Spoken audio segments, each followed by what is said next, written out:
Today in front of me XIAOMI Redmi Note 11s, and I'll show you how to scan QR codes with the help of our device. So to do that, you just should open the notification panel, and somewhere here you will find the scanner icon. In my case it's here, so click here once, read here the description, click to agree, then just allow or just oh my god, sorry. Or just allow here scanner to take pictures and record video. I will do this while using the app.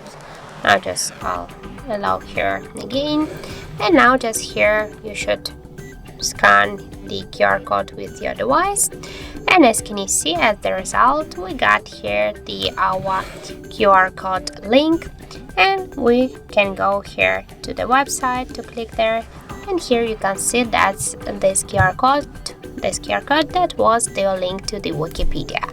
So that's it. Thank you for watching, and if you find this video helpful, don't forget to leave a like, comment and to subscribe our channel.